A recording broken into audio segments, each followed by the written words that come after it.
ಚನ್ನಪಟ್ಟಣ ಉಪಚುನಾವಣೆ ಫಲಿತಾಂಶಕ್ಕೆ ದಿನಗಣನೆ ಆರಂಭ ಆಗ್ತಾ ಇದ್ದಂತೆ ಎನ್ಡಿಎ ಅಭ್ಯರ್ಥಿ ನಿಖಿಲ್ ಕುಮಾರಸ್ವಾಮಿ ಕುಟುಂಬ ಸಮೇತ ಟೆಂಪಲ್ ರನ್ ಆರಂಭಿಸಿದ್ದಾರೆ. ಇಂದು ತಮ್ಮ ಕುಟುಂಬದ ಸಮೇತ ದೇವಾಲಯಗಳಿಗೆ ಭೇಟಿಯನ್ನ ಕೊಟ್ಟಿದ್ದಾರೆ.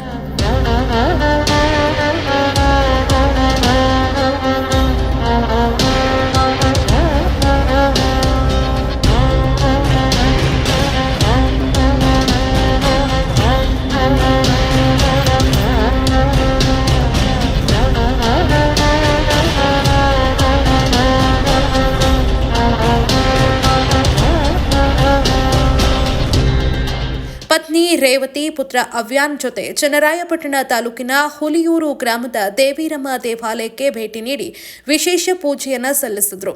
ಬಳಿಕ ಹೊಳೆನರಸೀಪುರ ತಾಲೂಕಿನ ದೇವೇಗೌಡರ ಹುಟ್ಟೂರು ಹರದನಹಳ್ಳಿಯ ದೇವೇಶ್ವರ ದೇಗುಲಕ್ಕೆ ಭೇಟಿ ನೀಡಿ ಮನೆ ದೇವರಿಗೆ ಪೂಜೆಯನ್ನ ಸಲ್ಲಿಸಿದರು.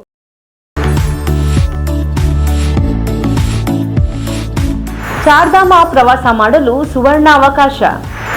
ಹಾಸನದ ಪ್ರತಿಷ್ಠಿತ ಟ್ರಾವೆಲ್ ಈಸಿ ವತಿಯಿಂದ 13 ದಿನಗಳ ಚಾರ್ಧಾಮ ಪ್ರವಾಸ ಯಾತ್ರೆಯನ್ನು ಆಯೋಜಿಸಲಾಗಿದ್ದು, ಕೇದಾರನಾಥ, ಉತ್ತರಕಾಶಿ, ಯಮುನೋತ್ರಿ, ರುದ್ರಪ್ರಯಾಗ, ಋಷಿಕೇಶ, ಹರಿದ್ವಾರ, ಅಕ್ಷರಧಾಮ, ಕುತುಬ್ ಮಿನಾರ್ಗೆ ತೆರಳಿ ಅಲ್ಲಿನ ಯಾತ್ರಾ ಸ್ಥಳಗಳಿಗೆ ಭೇಟಿ ನೀಡಲಾಗುವುದು.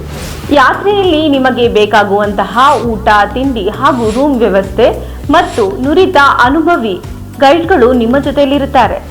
ಯಾತ್ರೆಯ ವೆಚ್ಚ ಹಾಗೂ ಹೆಚ್ಚಿನ ಮಾಹಿತಿಗಾಗಿ ಹಿಂದೆ ಸಂಪರ್ಕಿಸಿ 9591027265.